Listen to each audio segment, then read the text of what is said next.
So what if the big question, which religion is true, wasn't just about faith? What if it was also about evidence? Tonight, we're going to step back from personal feelings for a moment and explore the world's major faiths through the lens of logic and, just plain old historical scrutiny. I mean, what if we could actually put the world's major belief systems to the test? Now look, we're not here to attack anyone's faith, not at all. We just want to see if their core claims, both the historical stuff and the logical stuff, actually stand up to a fair examination. And that is exactly what this explainer is all about. We're going to apply the same objective standards to each one of the world's major faiths. No special treatment. We're just going to see which worldview, if any, presents the most consistent and coherent case. So here's how we'll break it down. First, we'll lay out our 4 key criteria for this comparison. Then, we'll put the major worldviews on trial using that exact framework. From there, we'll uncover a really defining difference that separates one from all the others, and we'll finish up with a crucial question that all of this leads to.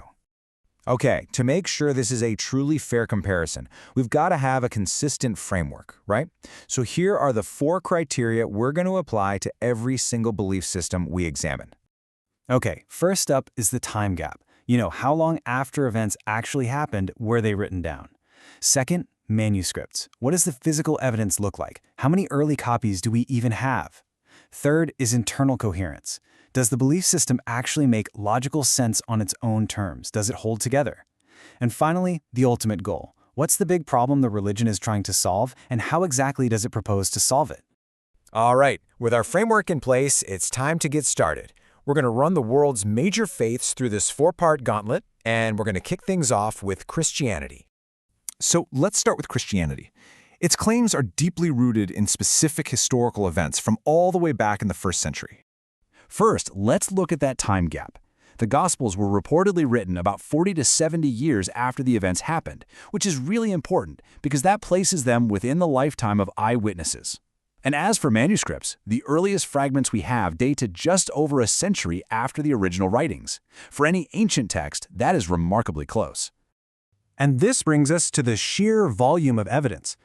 We're talking about 5,686 partial and complete manuscripts in the original Greek.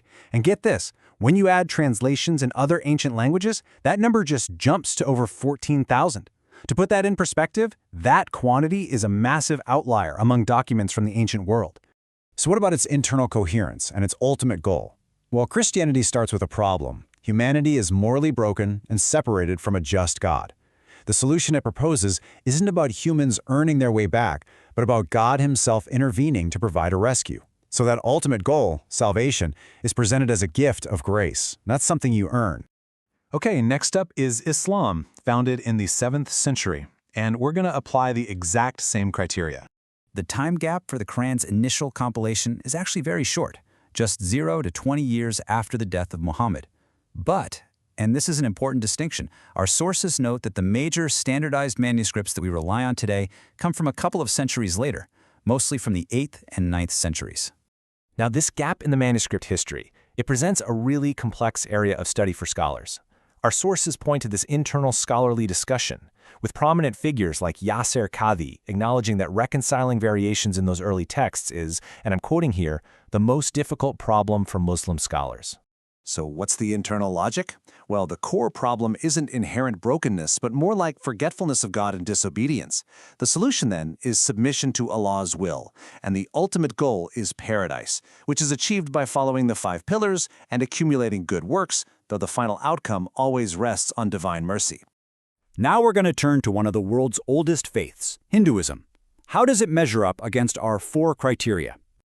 Okay, so with Hinduism, the time gap is just immense. The Hindu scriptures were passed down orally, by word of mouth, for 1 to 2 millennia before being written down. Because of that, the earliest surviving manuscript we actually have is from around 1040 AD, which is a vast chronological distance from the origin of the teachings. So what's the internal logic? Well, the problem is that the self is trapped in samsara, this endless cycle of reincarnation that's governed by karma. The ultimate goal is moksha, or liberation from this cycle. And this is not presented as a gift, it's something achieved through intense personal effort, whether it's on the path of knowledge, devotion, or action. All right, our final worldview on trial is Buddhism. which emerged from Hinduism back in the 5th century BC. Now, much like Hinduism, Buddhism has a significant period of oral transmission. We're talking about 400 years, according to our sources, before the teachings were finally committed to writing. And the earliest manuscripts we have date from a few centuries after the Buddha's life. And its internal coherence? The fundamental problem is suffering, which is caused by desire and attachment, so the ultimate goal is nirvana, the extinguishing of that desire and the end of suffering. This is accomplished through the rigorous self-discipline of following the Eightfold Path, a system that is based entirely on self-effort. So we've run all 4 of these worldviews through our framework. And in doing so, a single fundamental difference has really emerged. And this, right here, is the crucial point of our whole analysis. Think about it. On one side, you have Christianity, which claims that humanity is helpless to save itself, so God must reach down and provide a rescue. But on the other side, you have Islam, Hinduism, and Buddhism, all of which propose a path where humanity must strive, climb, and work its way toward God or liberation through its own efforts. It really just boils down to this. One system is based on a rescue, while all the others are based on a requirement. One is all about what God has done for humanity, the others are all about what humanity must do for itself. This fundamental divide between rescue and requirement doesn't just separate these faiths, it actually leads us to a final and pretty unavoidable question. So the question starts to become less about which religion feels right and more about which one logically solves the problem it identifies. I mean, if the human condition really is one where we can't save ourselves, then a system based on grace isn't just one option among many, it sort of becomes a logical necessity.